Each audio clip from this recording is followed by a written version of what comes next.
Hello,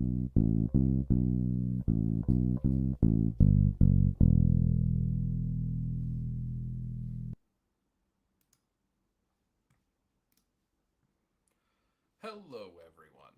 I'm the OKist bassist, and this is the BASSics Volume 34. Wanted to pull a subject out, so I figured we've talked about like needed or like best to have equipment.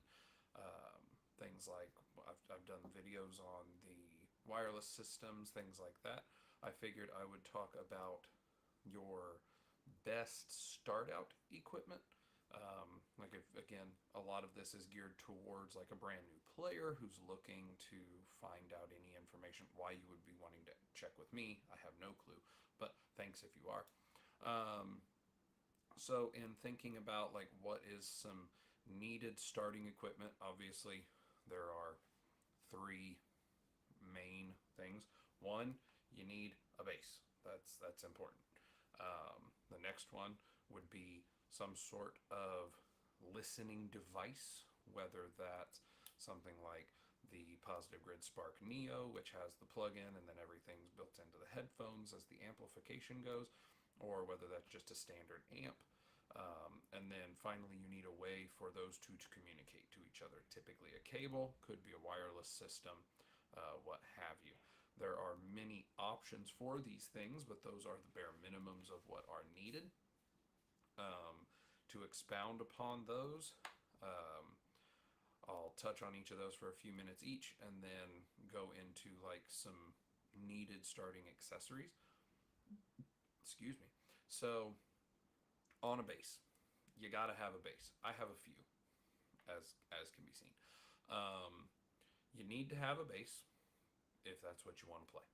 If you want to play guitar, you can get a guitar. If you want to play whatever, we're talking about bass. So you need a bass. What bass should you start out with? I've had people who've come up to me. I have people at work who have kids that want to start playing something, and they go, "Hey, you play guitar stuff? What do I need? What do they need?" As far as the instrument itself, you need to have something that you like. If I was to give any advice whatsoever on what do you use to start, I don't care if it's a P, I don't care if it's a J, I don't care if it's Music Man, I don't care if it has soap bars, I don't care if it's single coil, multi coil, triple coil, piezo, I don't care if it's fretted, fretless, anything. Fretless is harder. Like I can say for me at least, it's harder. I have one. It's right here. I play it rarely. Um, when you are picking out that first bass, and I've said this before, I've touched on it before, but there are two main qualities I would say are the most important on your first bass. You have to like it. You have to want to play it. It doesn't matter if your first bass is a Fender custom shop P bass that would fit perfectly in any studio, is the best quality Fender custom shop you can get. It's the epitome of bass. If you ask someone to draw you a bass guitar, they're probably drawing a P bass. Um, However, it could be the best one of all those. And if you are just starting out and you look at a P bass and you're like, that is boring, I don't want that. I don't like the color. I don't like the shape. Um, you don't, maybe the scale length isn't comfortable for you. Maybe it's just not the look you prefer. Maybe it's not the vibe you're going for. Then that it doesn't matter if it's an awesome bass. It is not doing you any favors being a great bass that maybe anybody else would be able to sit down, grab, and think, oh, this is nice. It doesn't matter if it's not something that is going to be something you like, more so something that even better will inspire you to play or practice. If you will not practice on it, doesn't matter how good of a bass it is. You could have the best bass in the entire world. If you're not going to practice on it because you don't like it, it's not comfortable. We'll get into that in a minute.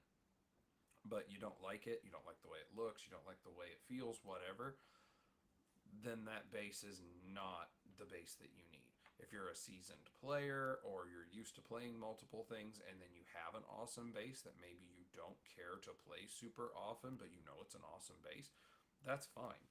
If we're talking about your first instrument, though, that's where this is important. You are starting out, you need something that's going to keep you playing. And by playing, I mean practicing and learning. You need to keep trying to get better. You should be better than the you of yesterday. I love that quote, statement, mentality, whatever you want to call it.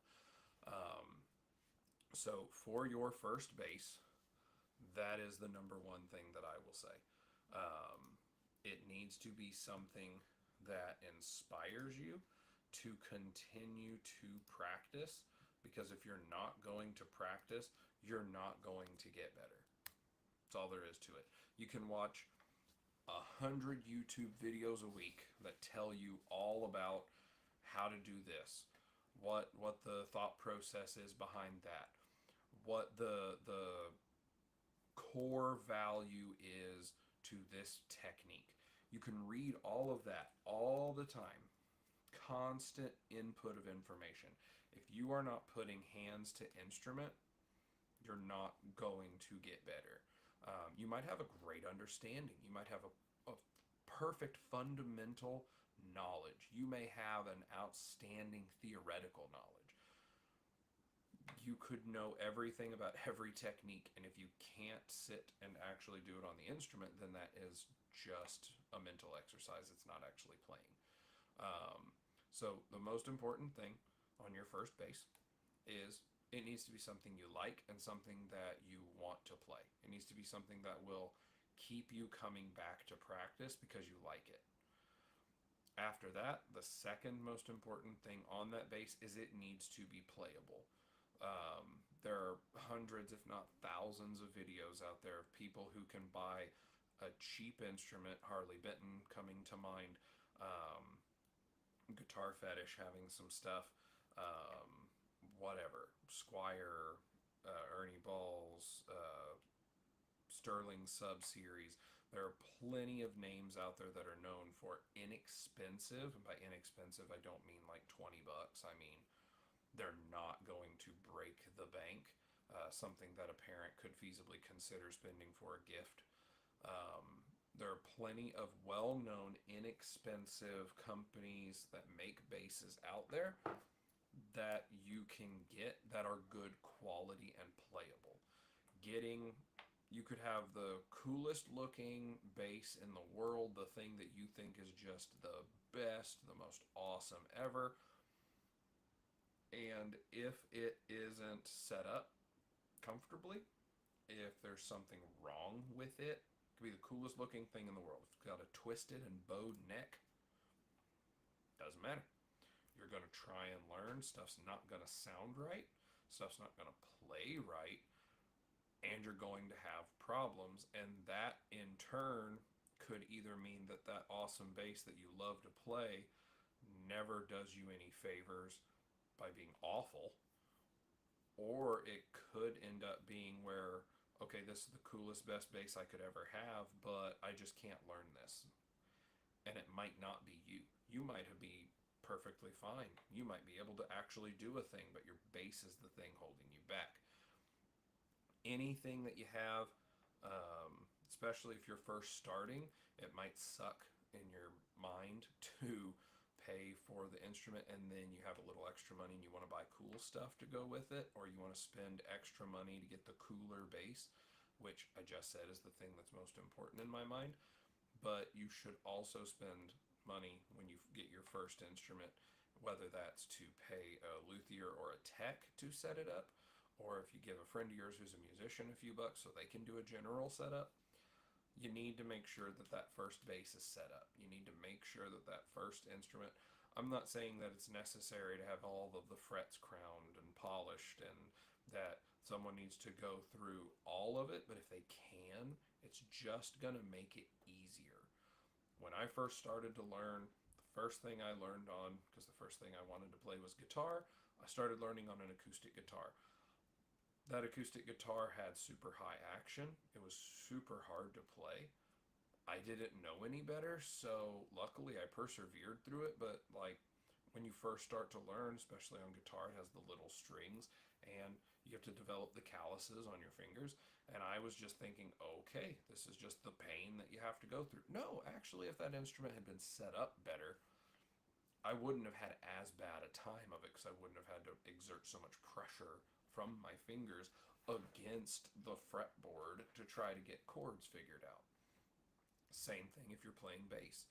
If the bass is set up awfully, where you are fighting the instrument in order to get it to do something, that's going to demotivate you, and it risks again you getting it into your head that all the stuff you're learning and practicing isn't paying off, and that sucks. It sucks so much if you are trying to learn a thing and it seems like no matter what you do, you're not learning. No matter what I do, I can't get this.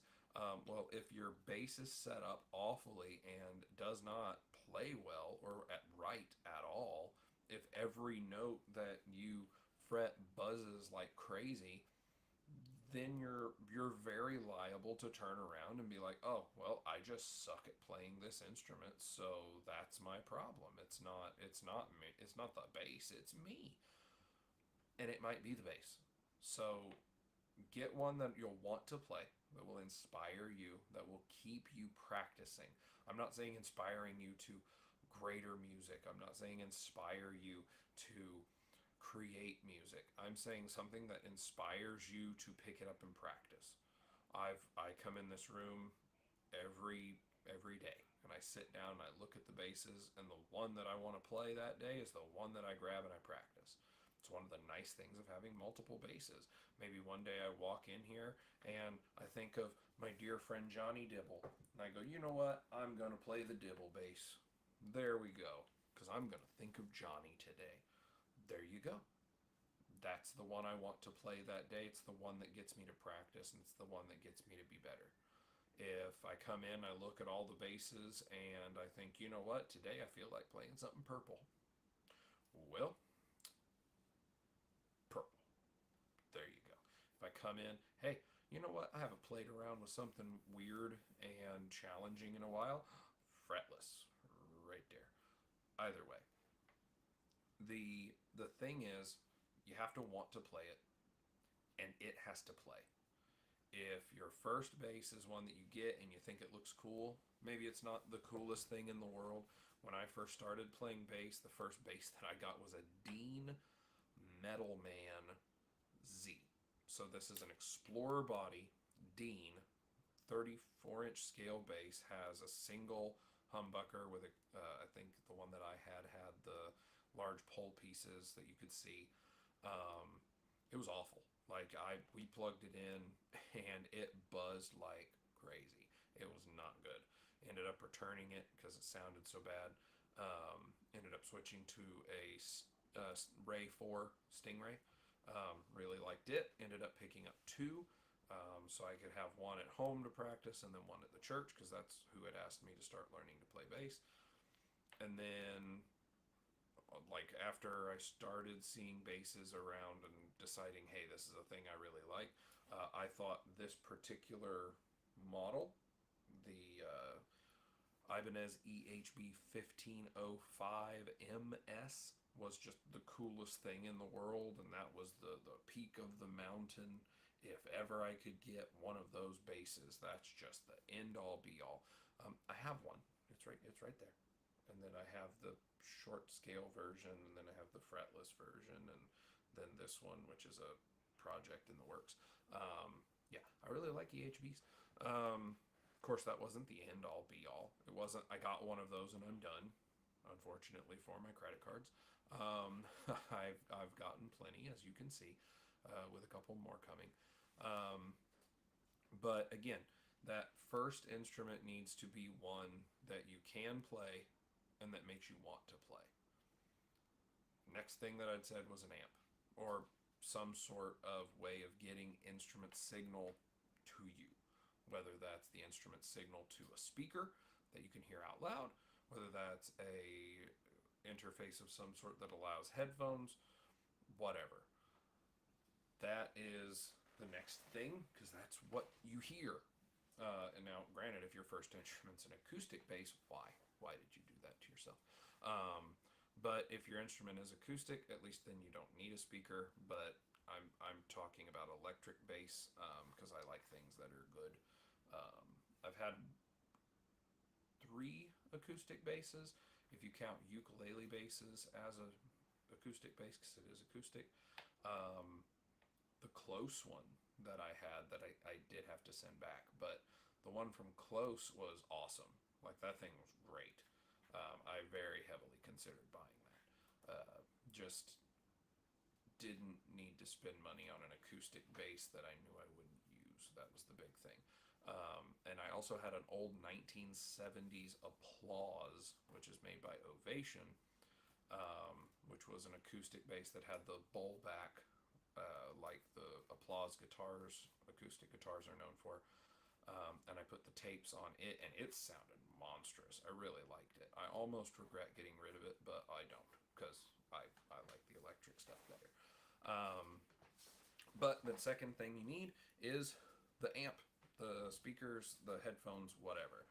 Now, if you're just someone who's going to sit at home and play, you don't plan to ever play anywhere else, you don't plan to play for anyone if they're at your house, it's literally just this is a thing for me. Something like these Positive Grid Spark Neos is awesome. I love these things. I'm actually using them for the audio interface right now because they come with the little wireless transmitter that plugs into the audio jack, and it's great being completely wireless. I have a wireless plug on the bass so that I can still play it, but I can hear everything through here, include everything from the audio interface. Um,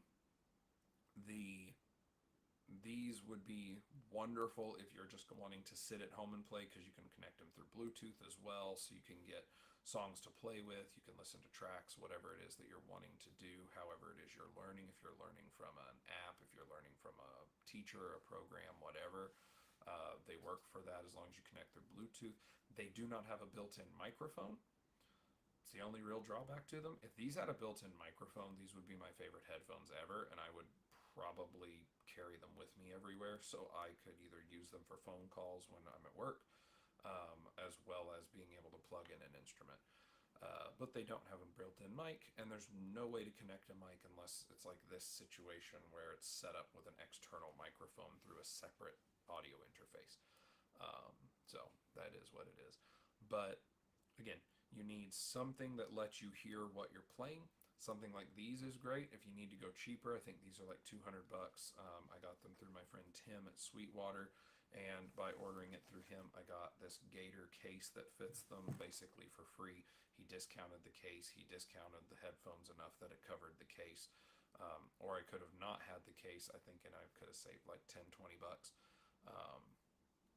But I wanted something to carry them around in, so if I did end up dropping them, they were slightly protected.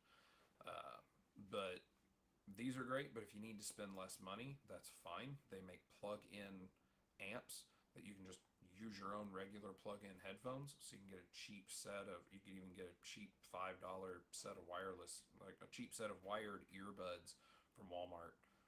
Maybe spend a little better, a little more if you're going to do bass, because you might want some bass in there. But you could get a $20 set of decent headphones, get I think the plug-in amps. I mean, I know I got one on Amazon. I think it was from Joyo, and it was $20. So, I mean, feasibly for less than $50, you could get a wired, plug it into the bass, plug in your headphones, and now you can hear what you're playing. You can also get cheap, regular amps. Or you can get not so cheap amps. Depends on your budget. But again, if we're talking about someone who's just starting out, volume is way too low. I can fix that. Increase the output. How's that? Hopefully you can hear me better now. It shows me on the interface that I'm almost redlining. Let me check the audio. It did that once before. Aha. Hold on.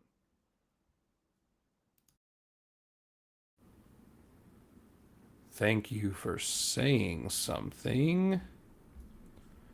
It looks like when I started the stream, it kicked over to the iPad microphone. How's that? I see, I don't know if it's Siggy, Shorts. Hopefully you can hear me better now. Hopefully I wasn't so quiet no one could hear me like before. That would be bad. So in case no one could hear me before, I apologize. I told it to switch to the correct camera and to the audio, but apparently the audio side decided not to listen. Very fast recap of the important things that you need to start out with bass. You need a bass. You need a way to hear that bass and a way for those two to talk to each other. So if it's a bass, it needs to be something that you like. Hopefully you think it's cool. And it needs to be playable. So get a bass that you like, that you want to practice on. Yay. And get one, when you get it set up. Or set it up yourself, learn how to do that. That could be cool. I think I did a video on how to do a setup. I could be wrong, either way. But there you go. That's on a bass. I was just now talking about amps or some sort of monitor. You can get something like Spark Neos. They come with a wireless transmitter, so you're not physically connected to the bass by your head if you're using the headphone style stuff. You can also get cheaper ones, or if you get a cheap set of headphones and a cheap plug-in bass amplifier, you could go that route. You could do that for under $40. Or you could go the amp side. Amps run in a huge range. You can get you could go for a used amp from a small music shop. You go in, ask for the cheapest small bass amp that they have just for practice. You might be able to get a huge bass amp for the same price. I am not an amp aficionado. I am not. I want someone else who's knowledgeable to join me someday. Johnny Dibble is going to join at some point to talk about pedals and effects. I have a couple people who may, at some point when they're available, join and talk about like your first amp versus what amps work best for each scenario, whether that's busking, whether that's gigging, that kind of thing. But I am not a huge amp person, so I can't talk too much about later on. But again, starting out, I feel confident enough on that. We're just talking about you're starting out, so we're just talking practice. We're talking maybe playing at home with some friends, not at a venue. You're not actually doing a gig. My first bass amp was an Orange Crush 25 bass amp, and it was great. I really liked that amp. It sounded good. Well, I guess technically it would have been one of my guitar amps that I plugged a bass into, but that doesn't count because they don't sound that great. But the Orange Crushes are nice. I mean, I can turn this a little bit and you can see it. I have a purple Glenn Hughes special edition orange bass amp. Oh, now the camera doesn't want to go back. Tilt back, iPad. Stay. Okay. So the standard amp, perfectly great. Very viable. I really like the sound of orange amps. I've not had many others that I've had like in this room to do a comparison. I also have behind the iPad my Positive Grid Spark 2, which is also a 50 watt, just like this one here. However, they are not the same 50 watts. Wattage does not equate to anything. It's the amount of temperature and power handling they can do. It doesn't mean anything for volume. It means something, but it doesn't mean a lot when it comes to volume or quality. The Spark 2 sounds great, but it does lack a bit for bass, especially if you're playing a low B string. The Orange sounds way better, but it's also specifically made as a bass amp, not to be a bass amp, a guitar amp, a keyboard amp, all of those things. Yay! Happy it's better. You're welcome. Thank you for saying something, because I would have left it because I wouldn't have known, because I thought that it was doing it right this time. I guess I need to triple check that instead of just double check it now. Also, welcome. I don't remember having seen your name in comments before, so welcome. Again, the oranges sound good. The other kind that I've had, I did have a Trace Elliott Elf 1x8, which is I think a 200 watt amp. It sounded really good, but I did not need anything that loud. Like, I could turn it up halfway and feel it rumbling my floor. Didn't need it. The orange can probably do the same. If I crank it up, I think I keep it at like a third. But okay, my wife came in and sat on the floor for reasons unknown, probably even to her. So on you just, if you're going to not use like headphones or monitors, then I mean, feasibly, if you have an audio interface like a Focusrite, you could do the same thing. You could plug into that and then plug in headphones. It'll just be a straight DI. For me, that's all I care about. My positive grid, if I hook a bass up to it, I don't use amp sims. I don't use effects except for a noise gate just to cut down on buzz, and that's it. I don't use anything to color the sound. I don't use an EQ. I just use it as a direct. The Crush 50, I literally have everything set at noon except I don't remember one knob makes it sound super driven, and I don't like that, so that one's off. And then the basses I put into passive, and there you go. So your way of receiving audio, whether it's through headphones, whether it's through an audio interface just directly as a DI to headphones, or whether you're using a standard, which I presume is the most common by far, is instrument and amp over here, this amp. Then to start out, again, as far as an amp goes, you don't need anything huge. You don't need anything super powerful. You don't need to go and grab a Fender Rumble 800 to sit and practice in your bedroom. It's not anything needed. And the Fender Rumbles, by everything I hear, are great, especially for their price. I would love to get a hold of one of the small ones just to try it out. I did really almost spend some money the other day because I saw a Gallon Kruger.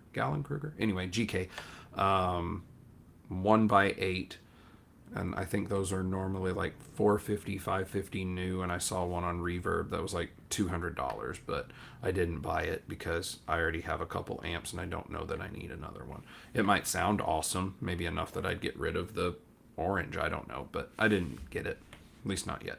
Probably won't. Anyway, you need something that you'll be able to hear that isn't ridiculously underpowered. For one of my kids, she wanted to learn to play guitar. I just thought, I'll get her the cheapest amp I can find. And I got this thing that looked like a vintage radio. Like, it was flat on the bottom and had like the almost Taco Bell mission kind of shape to the top. And it was awful. Like, it looked like an old time radio, and it sounded like somebody was trying to play something through an old time radio. It was awful. So I had to return that, and then I ended up spending another $10, $20 to get her a better amp. And then she didn't practice or learn to play, so that was a waste of money anyway. But the amp you get, it needs to be the right kind. Like, if you're going to play bass, I tried playing bass through a guitar amp that had a bass setting. No, it was not good. I mean, it would play. You could hear what you were playing, but it didn't sound good. You don't have to spend a bunch of money, just like on the bass. You don't have to spend a bunch of money. You could get a Harley Benton cell amps too. I don't know what the cost on shipping would be to get a bass and an amp, but you could get all of that, or you could go to a local mom and pop shop, pick up a cool looking used bass, maybe for $100. Get a small, I think the Fender Rumbles are like $100 for the 15-watt bass amp. And then they sell the kits that you can get that comes with everything that you would need. So, and you can get those for a couple $100 or so. There are plenty of things out there that aren't going to cost you a bunch of money if you're wanting to learn to play, or if you're a parent for some reason who doesn't want to learn to play, but your kid does, and you're watching this for some reason. That's also the thing. You could get the kits. The kits are viable. The biggest thing is get the input of the person for whom the base is intended, of what they like, so you don't get them something that they go, oh, thanks, hey, yeah, oh, don't like this at all, because then you're back to number one. That's not going to work out. Last thing, which is the least of things to talk about because it's not super intricate, but is important, because again, there are only 3 things that you really need, and that's a way for the sound to get from the instrument to the system that makes the sound. Most common by far is a cable, usually 1/4-inch cable. You can use one of those, or you could use a wireless transmitting system. I think there are 2 videos now on the channel. One that's a comparison between 3 or 4 wireless systems that I'd found that ranged anywhere from like $20 all the way up to $150. And then I think there's one more out there now on 2 brands who have very similarly named, very similar looking wireless transmitters, and shows the differences between those. You can get a cable for $10.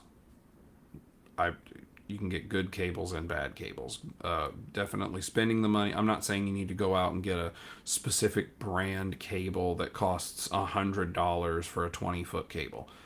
You don't. But the super cheap ones that come like pre-packaged with some stuff, the noise on them's not good. They usually aren't that great. I would definitely spend a little bit to get a better cable. Or you can spend that kind of money and get a wireless transmission system. The ones I talked about were the Lakato WS70. I think it's Swift, WIFF audio. They have a UHF one. I do not remember the model. I think it's like $50 on Amazon. You can use the Positive Grid Spark Link, which is what I actually have this one plugged in with right now. Those run about $150. Spoiler alert, the UHF cheap ones are completely fine and great. My only complaint on those is typically that they don't charge with USB-C. So you have to have micro USB, which is just harder to find now. So if you need to get a cable for it, you're probably going to have to go online and order one somewhere. You're not just going to be able to go get one, and you're probably very low likelihood to have one just sitting around your house unless you have other older electronics. So you can use either of those things. Now, granted, if you're using the plug-in amplifier and then a plug-in set of headphones, there isn't a cable involved. There isn't a wireless transmitter. If you're using Spark Neo, it comes with the transmitter and it is wireless, so then you're fine, but then you don't have a way of hooking into anything else. So again, you get your amplifier, you have your instrument, and your cable or your wireless transmitter. The wireless transmitters, I don't see a huge difference in them. The $20-something ones may have a little bit of noise to them. Just as a low quality wireless transmitter, you're going to have some buzz, you're going to have some noise, but you could noise gate that out. All the way up to the $150 one that I'm using currently. They sound good. I don't hear noise there, but also, is it worth paying 6 times as much? I don't think so, but that's me personally. I know there are way more expensive systems you can get out there. Of course, there are systems you can put in a rack if you're at a venue, but I do want to try other wireless transmitters just to see if there are any that are like, holy crap, this is amazing. But for everything I've seen, if what you're buying is intended to work on a guitar, seems to work on a bass. The frequency response just needs to be able to get low enough for the low register on a bass, and then you're fine. And most of them, I think, run from 20 to 20K, so there's nothing you shouldn't be fine with running in that anyway. But those are the 3 main things that you need. You need an instrument, You need a thing to make it send sound and a way for them to communicate, whether that's wireless, wired, whatever. On to some honorable mentions or other stuff. The number one thing I would say after your instrument would be a tuner. You should always have a tuner. Tuners are important. This is a super snark that is rechargeable. Another micro USB thing, not USB-C, but hey, whatever. Rechargeable, simple clip-on tuner. So I'm sure most of you know this, and if you don't, well, you will now. You just clip it onto your headstock. You turn the screen where you can see it yourself. You turn it on, you pluck the string, and then you tune it to what you need it tuned to. There you go. I would say that is probably... I can't think of anything else that would be more important to start. Now, you can get apps on your phone. I used to do that all the time. I think there's one called Clear Tune. The Ultimate Guitar app has a built-in tuner. You can get a free chromatic tuner on your phone, and then you're plucking the string, and your microphone on your phone will pick that up. I have not had good luck with it on basses, especially with a B string. My iPhone even I would pluck a B string and it'd be like, I don't hear anything. There's nothing for me to tune. The E and up, it seemed to be fine. So sometimes I had to tune the B string by fretting the fifth and then just getting another E. But, whatever. There's ways around it. You don't have to buy a tuner, but a good clip-on tuner, I heavily recommend the rechargeables, because having to go to the store and look for CR2032s for replacing the battery on the others, yeah, they last a long time, but if I can just plug the thing in and charge it, if Snark comes out with a rechargeable, or anybody really, D'Addario, Ernie Ball, I don't care, if I ever happen to see a plug-in rechargeable tuner that says it's rated to tune bass, because that's important, and it uses USB-C, I'm probably grabbing it, as long as it's not stupid expensive, because I would love to have all USB-C. It's the standard now. It'd be nice to just have a couple of cables that I can plug anything in on those cables and I'm done. So the micro USB thing is still kind of annoying. But clip-on tuner, a strap. You might have already seen it, or since my shirt's black and this is black, you might not. I really love these. It's made by D'Addario. It's called an auto lock. So it has this little part that flips up, and it has this round hole, and then underneath you can kind of see it, so there's a gap where the lifting key goes over it, but you can see that it's more narrow. So what happens, if I can manage to do this on camera, with these, you lay it over the top, so it's inside that little recess. You pull it, and then your strap is locked. It won't come undone.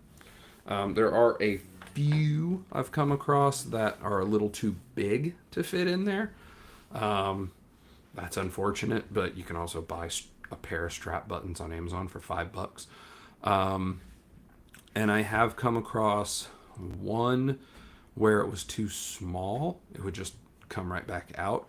But again, you can buy strap buttons set on Amazon for like $5. These straps are, I don't know how much they are. I think they're like $15, $20. I find it super worth it with multiple instruments, so I can just grab whichever one I want off the wall and put it on.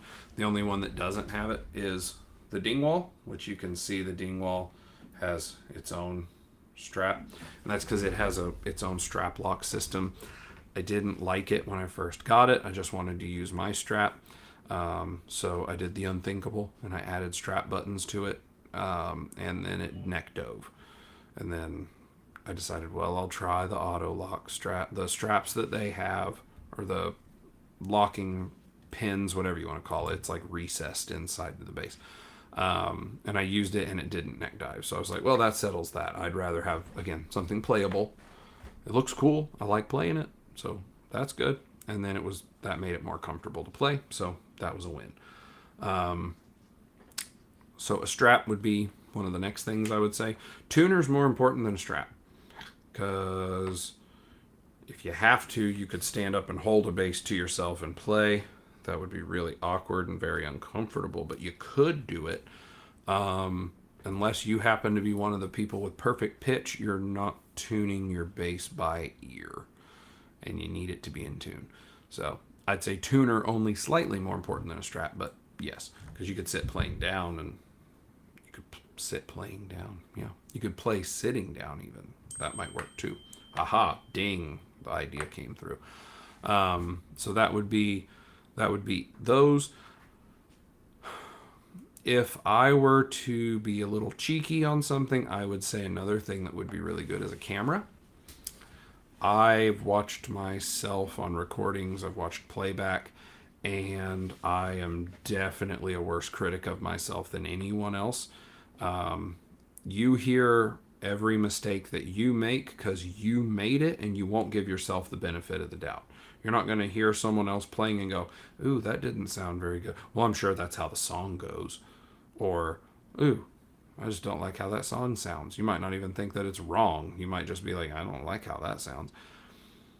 You know, if you played it, that, oh no, I just suck. Like that was me messing up. That's what happened there. So, camera, or at least something audio wise to record. A phone, again, you can use your cell phone. Set it down. You don't even have to have video of yourself playing. You could just have the audio and listen back and go, oh, okay, so my timing was off there. Okay, I rushed there, I dragged there. Or, okay, what I was playing, I don't sound bad, but maybe I'm overplaying.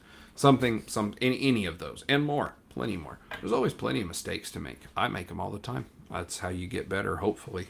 Maybe one day I'll make enough mistakes to be better. But those are the things. There are plenty of others. Gig bag and cases. There's a whole stack of cases right here. Those are good if you're going to transport. You don't want to just throw an instrument in a vehicle and start driving around. That's just asking for it to get damaged. Spare strings. I like to use tape wounds. They last a long time. Feasibly could last as long as the bass. But having spare strings is always good because you never know. What if your cat comes into the room and starts chewing on the string? And I mean, they're not going to chew all the way through a metal string, but on my tapes, if they chew enough, it might break the nylon and then the string unravels. Having round wounds, those strings wear out, they wear in, whatever you want to refer to it as. That way, you have a way of keeping the strings up so that you can keep the sound on them correct. And then that's really the majority of it. You've got your instrument, you've got a way to play, you've got a way to hook into something, you have a way to take it places if you need to. You can keep it tuned, and you can keep it attached to yourself. Those are the main things. There are all sorts of other accessories. A screwdriver kit to be able to do adjustments, but again, we're talking about your first bass just starting out, so doing adjustments isn't the thing you should be looking at doing until you're more experienced. You could get things like the finishing oils and cleaning stuff where you can go through and clean it all down. But if it's your very first instrument and you're just learning, you're gonna play. You're gonna play it. You're gonna hang it up or set it down. A stand, get a hanger like here, or you can get a stand to put it up. But honestly, if you've got a bag or a case, you could just keep it in that. It helps keep it safe. Helps keep it more temperature and humidity constant. Could be where you just keep it is in the case or in the gig bag. Just make sure you keep it in a place where it's not like in the middle of the floor where someone's going to step on it, and that's not good for them. And then those are pretty much it. Looking over at the comments, so let's see. On the topic of bass amps like combos, I would recommend against something like a 15 or 25 watt. Better get something around 100, 150. Way more fun, but make sure the amp's cooling fan won't be too noisy. So I never claim to be an expert. I just give my opinions on what I've done before. The first one I had was a 25. I've had the 200 watt Trace Elliott. It didn't have a fan in it that I ever heard or noticed, so there wasn't noise there. And then both of the oranges I've had, the 25 and the 50, I don't think they have a fan, and they sound great. Um, I would love to know your. I see the way more fun. I would love to know the. I mean, obviously you can get louder with that, but again, if you live in a small apartment or if you live, like in my case, this my little music studio, right over there is my bedroom.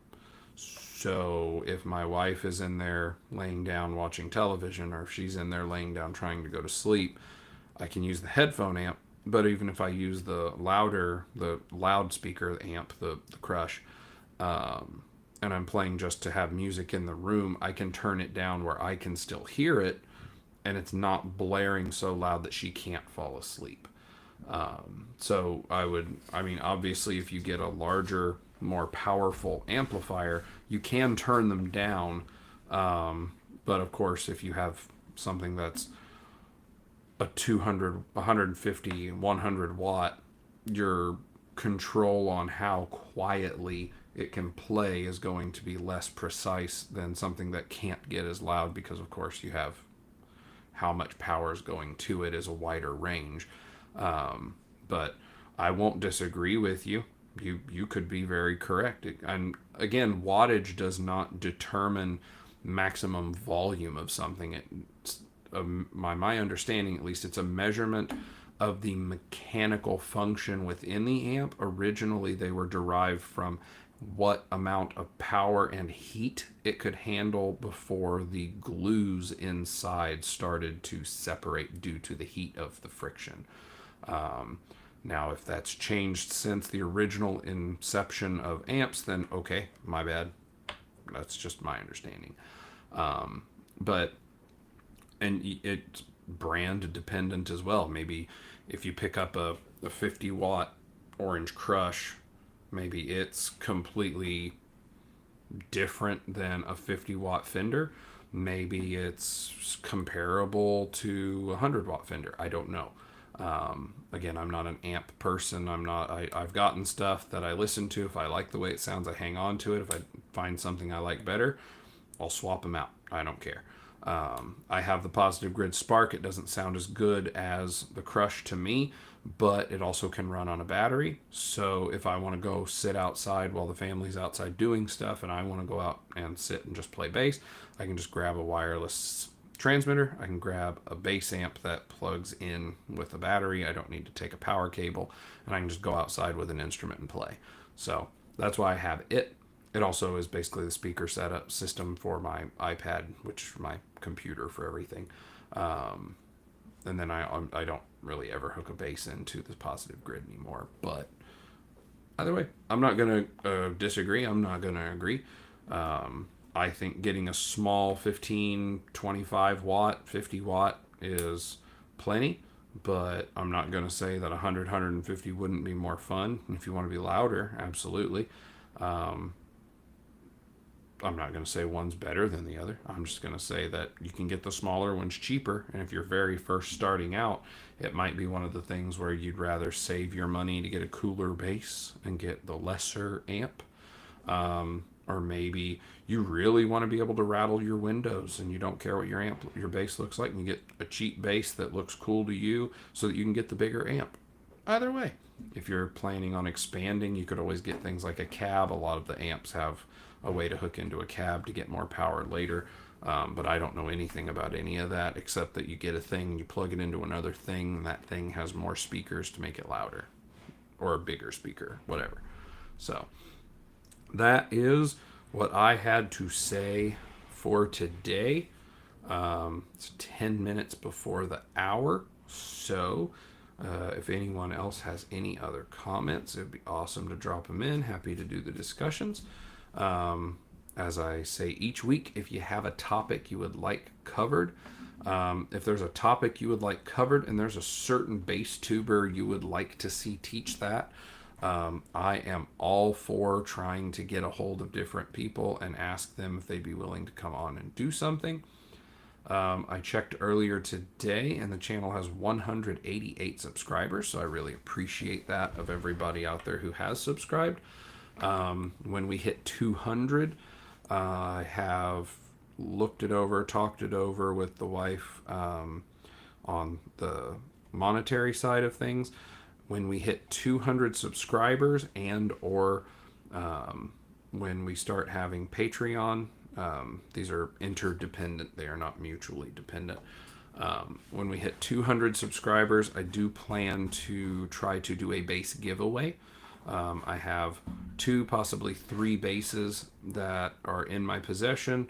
I think I've already released the videos on them, and I plan to do a giveaway at 200 subs. I will talk about it on that BASSics whenever that happens, and announce that we've hit 200 subs, that I'm going to do the giveaway, and I'll figure out exactly how I'm going to do it.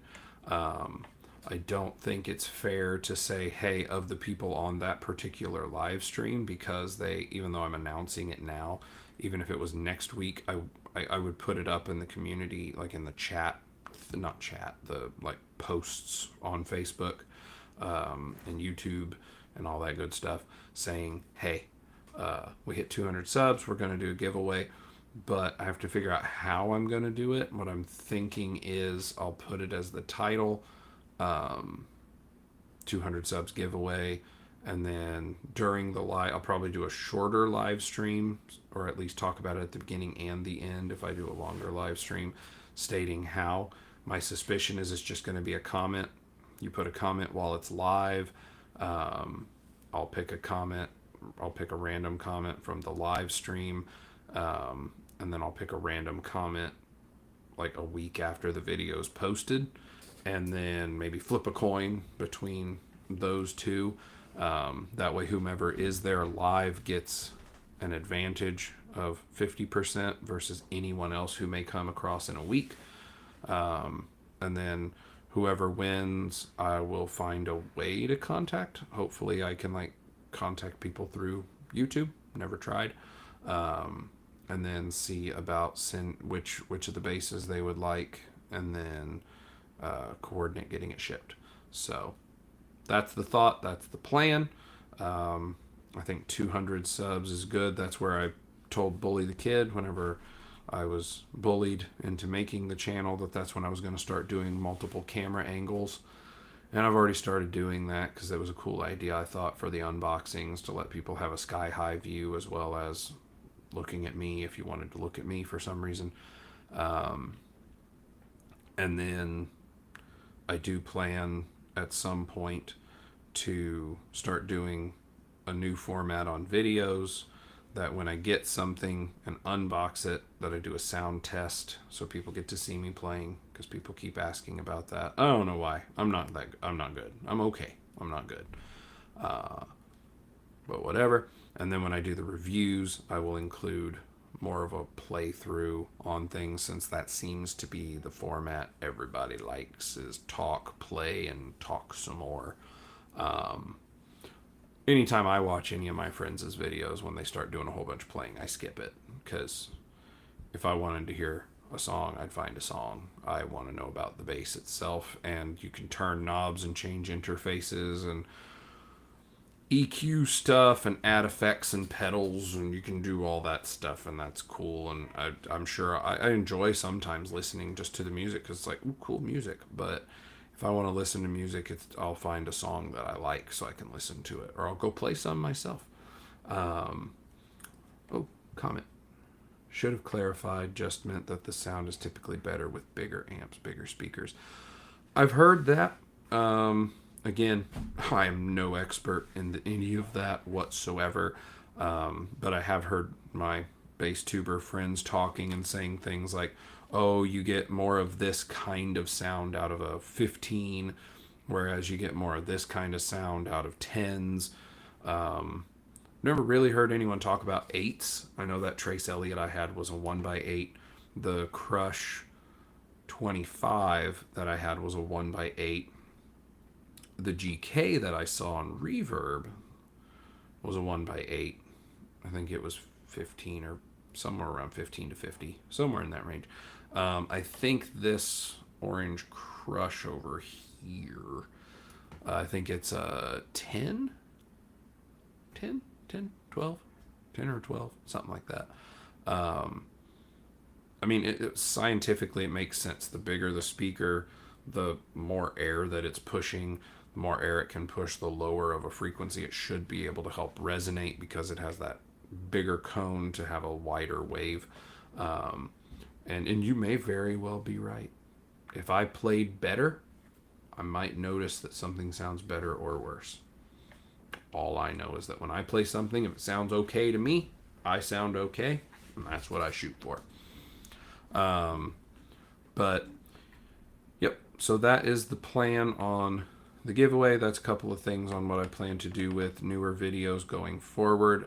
That format will not start until next year because I only have 5 or 6 videos left to record for the rest of this year, and 2 of those happen in just over a week when I'm at Nashville with a couple of the other bass tubers. And then the other stuff's just stuff I'll record at home, maybe right after that, because I'll have some free time because I took a few days off for vacation. So that's the plan. Those are things that should be coming in the future. Giveaway should be fun. I've never done anything like that. Hopefully, I can't get in trouble on YouTube for doing it the way I plan to do it. It's not gambling because nobody's paying to enter. It's free. But yeah, that's the general plan. The other side, like I said, of giveaway is we have the Patreon. Now that I think about it, I don't know if I've put it on the channel's page, and I never remember to include it in the comments or in the description either. That could be a problem. Anyway, maybe I'll start doing that now. Go through and update a whole bunch of the comments and descriptions with the Patreon link. Maybe that's why not many people have looked at it.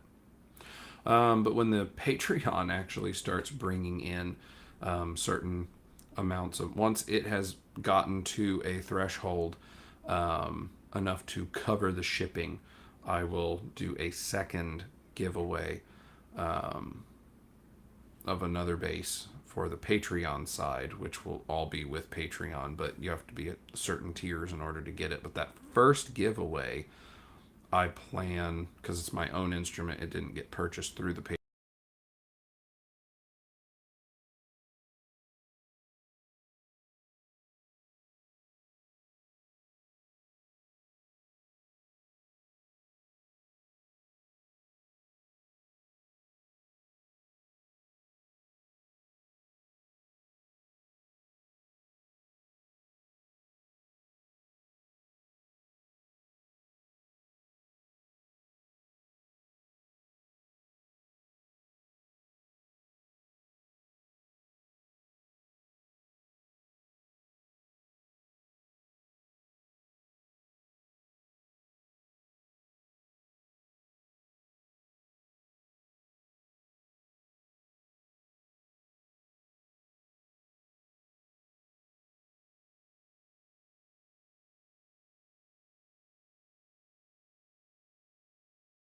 bassist.